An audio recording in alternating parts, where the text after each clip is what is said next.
You're listening to ABA One-on-One Podcast.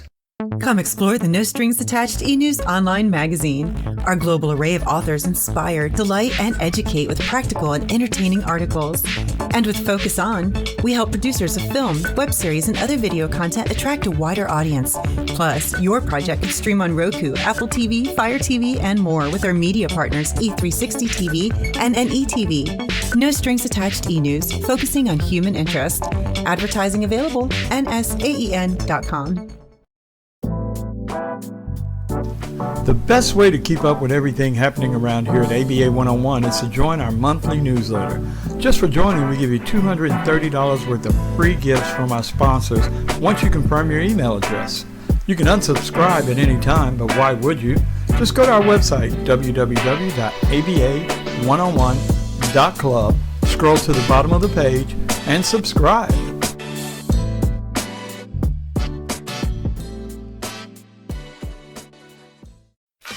Hey guys, it's time for a new episode of ABA One-on-One. Open up, yeah. Open up now. Open up. Open up, yeah. Open up. Open up now. I give a damn dog, give him a bone. Give a damn dog a bone.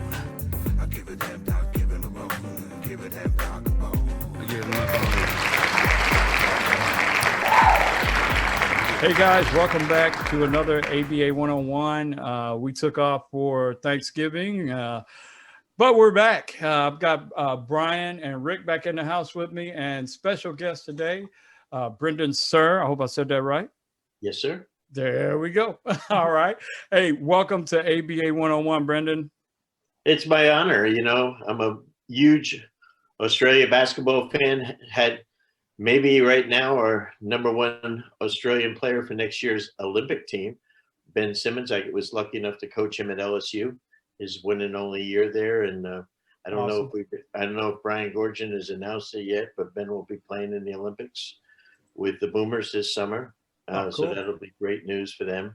And then Patty Mills, and you have so many wonderful players and coaches that have come out of there. So I love the NBL, because I think it's, and I'm going to find out a lot about the ABA, but I love Aussie basketball, and it's one of the best. NBL is right now one of the best leagues in the world, because of a lot of things, but good players, good coaching.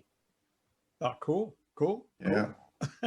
Hey, Rick, go ahead. We'll let you run. All right. Well, I'd already mentioned before thanking him for coming on, because I was always been a big fan of him as well. I didn't get to know Brendan that well, but I know a lot in the last few years. He's was assistant coach at Stetson, and I used to be at Stetson back in the day, and was a good friend of mine, Donnie Jones. So, that's our commonality. And but Brendan's always been a like an icon for me. I've always had a great deal of admiration because of his experiences and because he's good people. So there you go. Those nations, anybody that's related to basketball, NBA, college, you name it. I feel like we're very much alike, and that's it. let me just start it off. Ask you a couple quick questions, if I could, Brendan, about Detroit and Chuck Daly. I had a chance to meet Chuck years ago. We just met, shook hands, and that was the extent of it. Mm-hmm. He is equally as an awesome person as he appeared. Better. Yeah, better. He's, I've been lucky. I was just doing another show earlier today, and I've been blessed to, have started out my career having a Hall of Famer UB Brown as my high school coach, and let alone, UB brought me into the NBA as an assistant. Wow. And, Chuck Daly, I knew since I was, 14, 15 years old when UB took our whole high school team to 5-star basketball camp. Which was at the time the best basketball camp in America.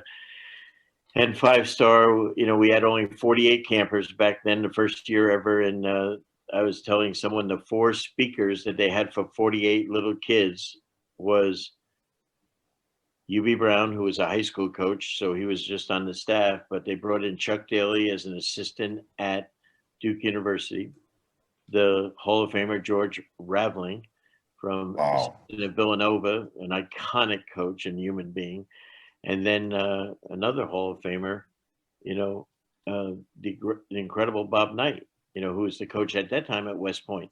So here we are at a little basketball camp with 48 kids, you know, just starting out, and there's 4 future Hall of Fame coaches that are instructing us, you know. So I've been Wow. blessed to have great people around me, but Chuck was, after breaking in with UB, and then the great Mike Fratello, who's another tremendous coach, and turned into also a TV personality. You know, then I went with Chuck in Detroit, and Chuck, you know, the thing about Chuck is that as great as he was X and O's, and he was great, his ability to connect with people, our players, is just unparalleled.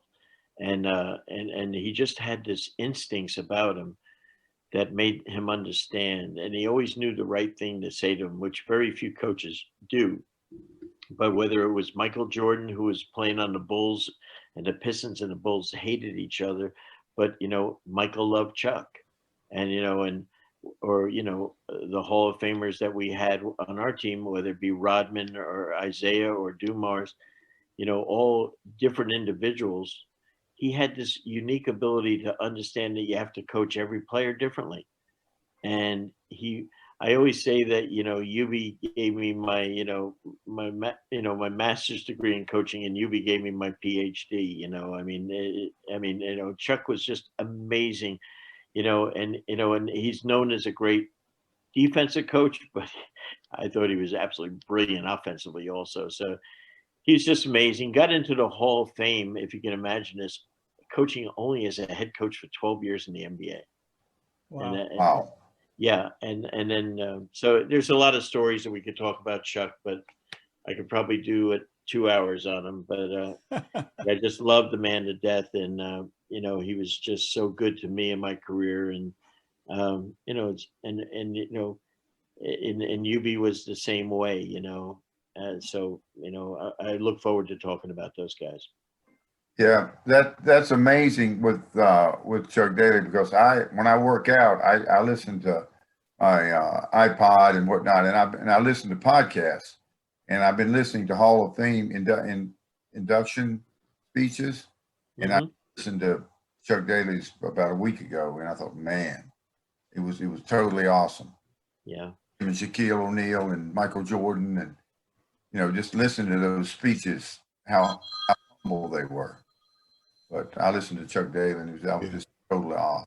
that's B.J. Armstrong, one of my former players, and probably pissed off that I'm going to talk about The Last Dance. So we're not going to talk to him right now. So yeah, but no, those are great times, and I was sitting in the audience for that Hall of Fame induction, and you know, I've been blessed to have 13 players I've coached inducted in the Hall of Fame. You know, so as Chuck used to say, you know, they say, what makes you a great coach? Chuck said, I'm not a great coach. I'm a good coach with great players, you know, and that's what we were. We were okay coaches, but man, do we have good players.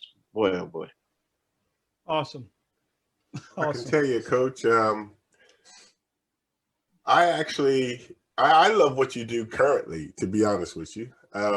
I get your Coaching You subscription, and they're Coaching You live. And I love your brain, man. I love your concepts. I love what you're delivering. You know, we're a little bit different here in Australia with our basketball, because, you know, we fall under those FIBA rules.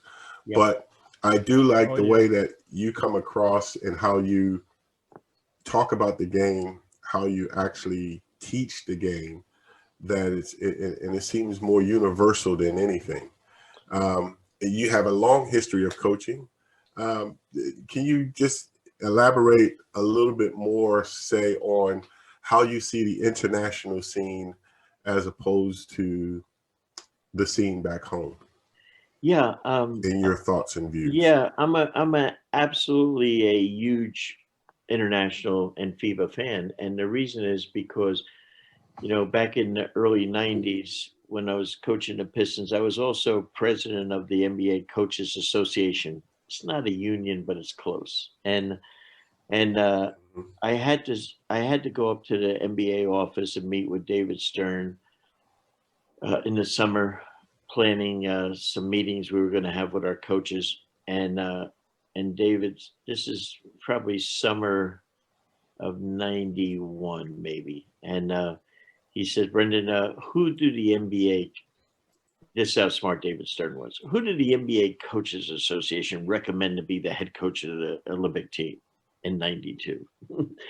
I'm Chuck's associate head coach. So I said, I knew what he was doing to me. So I just said, Commissioner, I said, I recommend that you hire someone that will put the players first, and it will not be the biggest game he's ever coached. Well, we had just come off winning back-to-back world championships. And so there's nothing bigger than that, even though the Olympics are damn close. Yeah. But the next week, they hired Chuck to be the coach. And he was the perfect ambassador because he knew it was all about the players. The reason that the Olympics were so significant, being the first time we ever allowed professionals to play in the Olympics, was not because the USA was pissed off that we lost in '88, to Russia. It wasn't about that. It was about that the USA voted no to participate with the pros. Other countries voted unanimously to have them in, because Boris Stankovic at the time was the head of FIBA. He said, it's the only way I can grow the game, by having the best players in the world teach them and get the interest up. And he was 100% right. So he and Stern were absolute visionaries in this. Wow. And when we had the finals in Barcelona, we had over 2 billion people watching live on television around the world. And that's World Cup soccer at its best, and that was because it was Jordan, it was Magic, it was Ewing, it was Bird, even though Bird could barely play, it was all those. Barkley was the best player actually on the Olympic team. It was an iconic brand. The average winning margin we had, I think, was 47 points a game, but the players on the other teams, only really 1 or 2 players were up to the challenge of playing against them. And one of them was one of the guys that Chuck and I coached that season in New Jersey, Drazen Petrovic, the late, great Drazen Petrovic from Croatia, who had been in the NBA for a few years. And so he wasn't scared. He wasn't scared to play against him. I actually put 30 on Jordan and those guys in our game.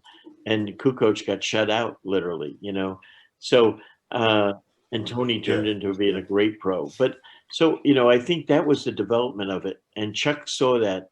And, and if I can share this story, as Rick told me, I can share stories. When we met as a team in late June in La Jolla, California, just above San Diego, at a beautiful spot to have a training camp for our team. And so when we met there in a hotel, we sat there with the 12 players, 11 NBA players, and Christian Laettner was the college player. And we sit there, the assistant coaches are Lenny Wilkins, winningest coach in NBA history. We have Mike Krzyzewski, the winningest coach in NCAA history, and PJ Carlissimo, who can get dinner reservations any restaurant in the world. Okay. And so PJ was the coach of Seton Hall at the time. And I'm like head of scouting for the team, which was a very hard job to scout for those guys. And so, and so we're there, and Chuck says, I have, for a year, we're traveling around, as he's the head coach, and we're flying around as Piston coaches. And I'm saying to him every night when we're flying some other city on our charter plane, I'm saying, Chuck, what are we going to say at that first meeting? What do you have planned? I don't know. I'll figure it out. He knew exactly what he was going to, but he would never share with me. And so we get into that meeting, and he says, guys, I'm going to tell you only 2 things. Every one of you guys is used to playing 40 minutes a game. You're used to attempting the most shots in your team. I said, there's 40-minute game instead of 48, and we got 12 players. So, you have to commit to me that the only thing we care about is winning a gold medal, not how many minutes you play, not how many shots you got. Can you commit to that we're only going to be concerned about winning a gold medal? And they all go, yeah. And so that was pretty easy. And so then the next thing he says, I'm waiting now. This is going to be something that we spent a year preparing for. And he says, guys, the other thing I want to tell you is you got to be on time. And I said, shit, a year? And that's what you came up with? Be on time, Chuck? And he said, and he looks at Jordan, right? He looks right at Jordan in the eyes and he says, Michael, if you're not on time, that means you don't respect Magic. And Magic, if you're not on time, that means you don't respect Barkley. And he went right on down through the line about respect. And that's what it was about. It was about respect, not about being on time. That was the result. The outcome was respect. So the next morning, as a good assistant, I go down for 11 o'clock practice. I go down. We're leaving at 10 o'clock. We're going to leave at 10:30 for an 11 o'clock practice. And I go and I see the bus outside the hotel, and I go in to make sure it's our bus. I walk on the bus, and at 1 hour before we're going to leave, I look at the back of the bus. One player's on the bus, Michael Jordan. He shows up an hour early. So 6 weeks that we had after that, we never had a player that didn't show up at least 20 minutes early because the respect was done right from the top guy. And that's what it's now been one of my staples in coaching. It's all about respect. You can't have a good team if you don't respect each other. And that's what Chuck was maybe one of the most important lessons I ever learned and those players ever learned was about respect. And that's what made him so brilliant. And, and I just, and I just thought that was great about Chuck. Okay. Oh, absolutely. I'm going to reflect on that time period because that was a significant time period when the USA, when Team USA or the Dream Team for that matter, actually took the one and only Dream Team, right? The one and only Dream Team, that took the court and changed the face of basketball forever. Right. I think it was I have a twofold question or just comment, I guess. Sure. It was great for the game, and I just want to get your views. It was great for the game because that created that stigma of, okay, we're now professional at the Olympic level, which also helped those other countries around the world create more of high-level talented players that can compete. And we see the after effects now because we get a lot more international players in the NBA. But I guess the flip side to that was the college players who, again, we've built the NBA in its history really on those college players and their development coming through to become those pros. And when that took away that shot at Olympic opportunities, how do you think that affected the game? Again, you got the flip side, you got the increased awareness or the increased value with international players coming in, but then it also had a adverse effect, I think, with the college players because then they kind of missed out. Do you know what I mean by that? Right, you're 100% right. But here's the difference: Boomers basketball. It's not before the college thing was like a 2-week, 3-week commitment before you had to go. The Boomers, they're getting ready in January. They'll play, qualify, and they'll practice for 6-8 weeks. Especially before you had NBA players. The other countries were making a real commitment. They had national coaches, same coach year in year out. We were so far behind the times. We treated the Olympics like an all-star game. And you can't do that. And so what happened was when, the outsiders, Stankovic and the people from FIBA wanted the NBA players. What it did is it made the players around the world, especially in the Eastern European countries, the Russians, and then when Yugoslavia broke up in the fourth spot, and then it made them say, you know what, we can do this. And then all of a sudden, now we have 25% of our league is international players, it made the league so great. Can you imagine the NBA without Luka Doncic, without Ben Simmons, without all these kids? Yeah. that we have, Porzingis and them, Yeah. without True. Dirk Nowitzki for 20 years. I can't even imagine it. And so I think it's just great, Yeah. to think about, and our Canadian players that have come in. It's just been awesome for everyone. But I think what happened was we had to learn the hard way after Oh, yeah. 04 when Larry Brown had the team. And then all of a sudden we sent over young players, young NBA players. They got their ass kicked. Yeah. And Yeah. who's on that team that Yeah. got their ass kicked? So true. LeBron James, Marbury.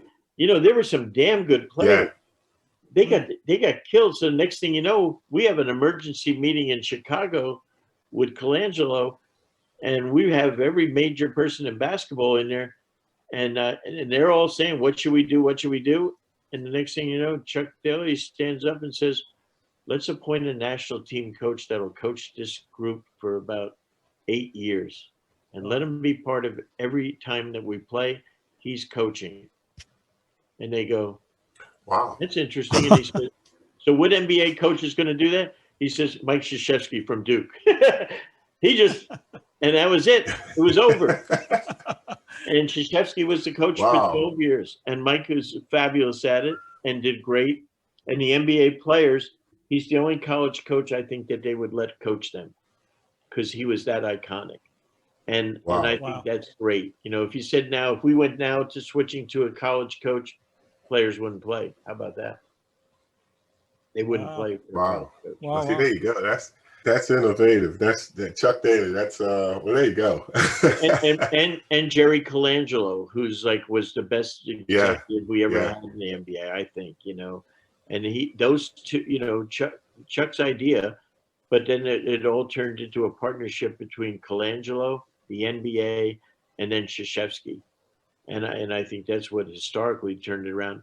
We also went from, we had 11 players, pros, one college player. Chuck and I wanted Shaquille O'Neal.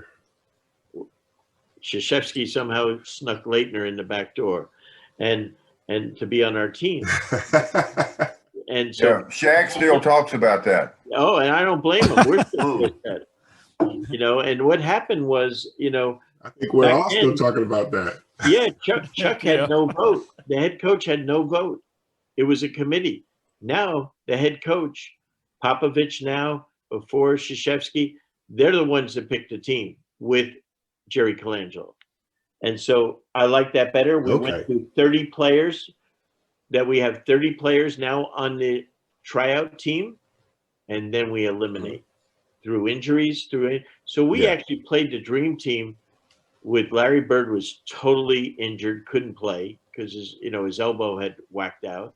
And Stockton almost broke his leg in the Tournament of the Americas. So we couldn't even use him. So we basically were playing with 9 NBA players, and as opposed to, constantly go through and evaluate as we're going through it and then name 12 players the day before or a week before the game. That's what should be done. That's what's done now. Wow. Yeah. Wow. Those 9 NBA players you referred to, that's a different hemisphere. That's a different level. Those 9. That's a whole other level there. That's 9 of the top 25 players in history. They were all right. They were all right. But Chuck and I, they were 2 years before that. Chuck and I coached the East All Stars in the NBA All Star game. Our team there was better than the Dream Team. Not even close. Wow. How about Holy that? crap. Not even close. We had 4 Pistons on the team. We had 4 Pistons on the team. We had Isaiah Dumars, we had Lambier, and we had Rodman. And then we had Bird, McHale, and Parrish, in their prime. And then we had Barkley. Wow. And then we had Barkley. We had Reggie Miller. We had Dominique Wilkins. I mean, there was some guys. And it was some squad. And that was the best team I ever was part of. And I also had Jordan in the 88 All-Star game in Chicago when he was the MVP, where he was spectacular. And that team was really good, but this team was better. And that's just the East All-Stars, Yeah, I remember that team. That was that was a great team. Yeah. That was a fantastic team. because Jordan and Pippen was on that team, weren't they? Jordan I believe. Pippen, yeah, Jordan Pippen, our four guys. Yeah. That was 6, 3 Celtics. Made it 9. 3 Celtics. Yeah, Wow. Yeah. Barkley, Dominique Barkley. I mean, it was and Reggie Miller. Ooh. What was Reggie, the yeah, relationship? that's right. What was the relationship, Brendan, between Jordan and the guys on with Detroit? Your four guys, Jordan, because you remember all the controversy that was supposed to be the animosity between the two. Between Jordan and Isaiah, or between? Oh yeah, well, Jordan and Isaiah, but just Jordan and the Chicago Bulls against the Detroit Pistons. I mean, Well, we kicked their ass for so many years. He didn't like that. Isaiah, I think, was 36-15 against Michael, career-wise. I mean, just obliterated him. And only at the end did Michael finally catch up. And not catch up. He never caught up. I mean, that's what the deal was, 36-15. And we would play 6 times a year regular season, and then we would play 6 or 7 times in the playoffs every year. So we'd play them, 12 to 13 times a year. And what happens when you have a great rivalry like we had with the Celtics or the Lakers and stuff, eventually, if you're good enough, you figure out how to win. And they did. But it was only when Michael and Scotty got mentally and physically tough enough. And, and Mike, to his credit, I coached Michael's 2 sons at University of Central Florida. So we're very close, but, there was no love there. But you know what? There's not supposed to be when you're competing. We weren't hugging and kissing or anything after the games. We're beating their ass, and they were trying to beat ours. And that's fine. I have no problem with that. But it was great, hard competition, and that's what it's about, but it was great basketball. I mean, it was tough physical basketball, and I look back at some of the videos of those things, and I can't believe how hard that we fouled. I mean, but nowadays guys would have got thrown out after a foul, but back then it wasn't even a flagrant foul or anything. That'd be a 10-day suspension. Yeah, none of that happened, But it was really good physical basketball, and that's the way we played back then at that time. And then they changed the rules and everything, and that's why we always said, Bay, if we played the Golden State when they won 73 games, who would win? It's a different game, different rules. If they played by our rules, we'd kill them. If they played by their rules, we'd all foul out. So but they had great teams and great talented players, so no problem there. But the rule changes, Brendan, in my opinion, I think it was very, very plus. I think it was great because that exhibited all the athleticism in today's game, which I think in today's game, the athleticism, the flamboyant, the dunks, all that stuff. I think that's what's selling tickets now and whatnot. I don't disagree. I don't disagree at all. No, I love. I'm not one of those people that sits there and says, "Well, back in my day, it was good." I don't give it. I love the NBA game today. I love it. And I love watching when I was a kid Jerry West play. I appreciate everyone in every era. And so, I love what guys can do now. I love the talent that they have. I don't have any problem with any of that. And I think that's all part of evolution. I like the rule changes for the most part too. I like that I was a big proponent of that. We should allow people to play any defense like we do in FIBA, because why not? These guys are good enough to score, and they've done that. Hey, Brendan, we got about 7-8 minutes left here. I got to ask you this, or else Australia would be mad at me. You did get to be part of Ben Simmons' time at LSU, weren't you? Yes, I actually was living in Florida, and I was finished coaching Michael Jordan's sons, and Ben Simmons' daddy was living in the same town, Windermere, Florida, where Shaquille O'Neal and Grant Hill and those guys we all live in the same place. And Ben was going to high school 15 minutes away at Mount Verde Academy. And he just finished, and he's going to LSU because one of my best friends is his godfather, David Patrick, who's the assistant coach of the Australian Olympic team. And he was on the staff at LSU. And they promised that they would provide an NBA coach to get Ben ready for the NBA. And Eric Musselman was on their staff, but took the head coaching job in Nevada. And so now all of a sudden they had to fulfill that promise. And they called me in July and said, "Can we talk to you?" and everything. And I flew and met with him. And I was intrigued by doing it because I just love working with talent, right? And so I didn't know Ben. Yeah. I didn't know his dad. I didn't know his mom.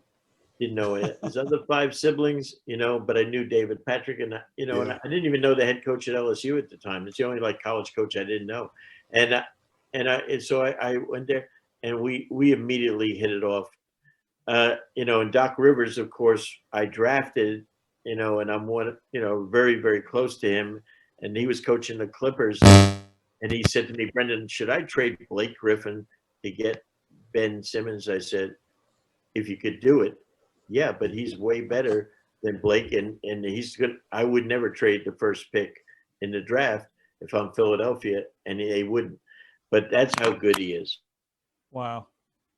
I said at that time, I had been through 30 years of NBA drafts, and I said, as a general manager and as a coach, and I said, you know what? He's the most ready player ever to come into the NBA. Ahead of Bird, Magic, Jordan. There's never been anyone that was that physically ready, mentally ready. That's how much I believe in him. Wow. But he's definitely the injury bug got him too, though. Remember how he was hurt? I'm sorry? Ben Simmons. I said the injury bug got him. Did he get hurt a couple times? Not for us, but he did get hurt. When he got to the league. Yeah, once he got to the league, he's been hurt. Yeah. It's a 100-game season. It's hard. It's a physically grueling thing. It's not Australian football, but it's still pretty tough. Well, I can tell you, I've known Ben. I've known Ben and his family. I've known Ben since he was born. And I remember actually coaching against Ben at high school here because I started a sports academy and he was at Box Hill High. And I can tell you right now, between year levels from year 8 to year 9, going into year 10, the kid shot up from about 6'1" to about 6'9", and he was an absolute unstoppable force. And I know Dave had to take him back home. And you mentioned Dave Patrick. I actually used to give Dave Patrick private lessons back when he was a kid. Coming through. You know what, CJ? You deserve double pay for working with his ass. You know that, you do. You deserve it. I'll tell him tonight. But hey, tell him it was Brian. It wasn't. You're right, Brian. I did know that. CJ. I did know that. I'm sorry. I looked at the screen. It said him, and I said, I know that. I apologize. Yep. That's all right. But yeah, Dave Patrick knows. Brian, that time in Melbourne. Dave Patrick knows. So. Go ahead, Brian.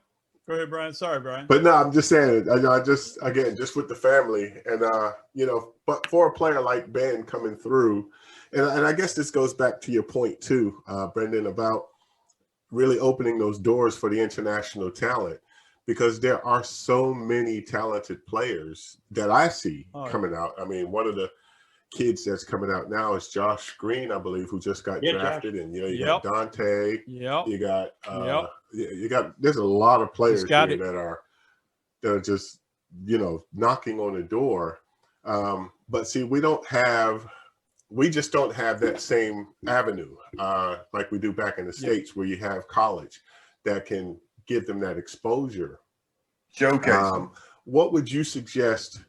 Yeah, to showcase them. I mean, like, we're trying to develop different leagues such as the ABA to try and create a platform for a lot of these athletes. I mean, a lot of them that I coach, I try and send to college. But what would you suggest would be the best opportunity or the best way for some of these kids to be showcased for, U.S. scouting talent or scouting opportunities or NBA for that matter down the track? Well, I think the big thing is the colleges are coming over there when we're allowed to, to come and see kids. That's number one. And then a lot of the people are bringing their kids over to play in July during the AAU events and stuff. That's also fabulous for them.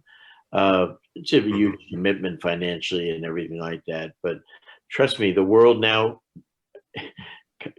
the schools know where every darn kid is. It's a freaking amazing. I don't care if they're in Europe or if they're in China, but especially Australia and Canada. The U.S. schools know exactly where these kids are. Oh, yeah. And I think it's great.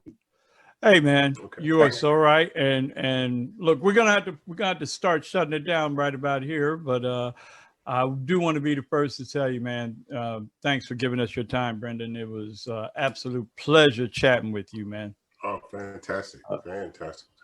Well, I tell you what, as I said in the beginning, I'm honored. And anytime you guys need anything, be thrilled to participate. I appreciate it. I appreciate it. Look like we got to get another seat for the plane, Rick.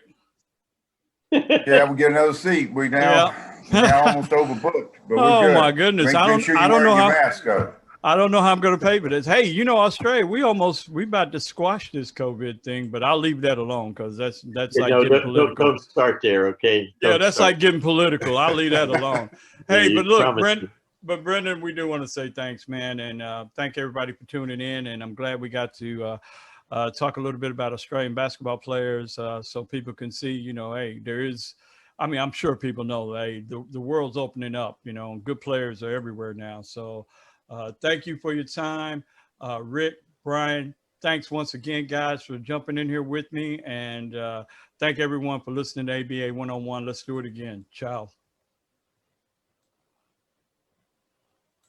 Thanks, Brendan. Thanks, guys. Hey, guys, thank you. Great job. Appreciate it. Rick calling. Thanks, Brendan. All right, you're welcome. Thank you. Hopefully I'll see you at the Stetson game pretty soon. I left that in, Rick. Sassy B Worldwide Productions. With over 25 years of entertainment experience, we have done it all. Celebrity appearances, red carpet events, image consultation, and branding design. Our clients range from American football stars to Hollywood celebrities and everyone in between. Want to make a splash in the entertainment industry? Then it's time to get sassy. SassyBWorldwide.com. Hi guys, CJ here. We currently have a few positions available for relationship managers. If you would like the opportunity to work in sports marketing, this could be it. The ABA is the largest pro league in the world and partnered with the AAU, representing over 700,000 athletes around the world. Building business relationships and helping bring new audiences to every business we're working with is the goal. We're not limited to one state or region. Businesses partnering with sports is always a win-win for the community. Sound interesting? Then drop us an email and give more information at jobs@aba101.club, and we'll get back to you right away.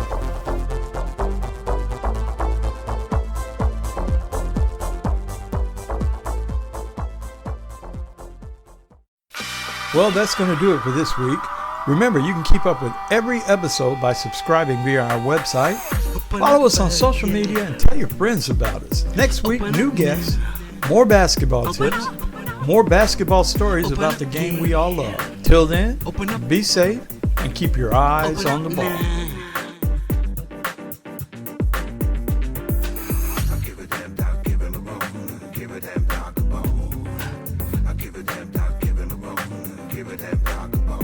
Give him a bone.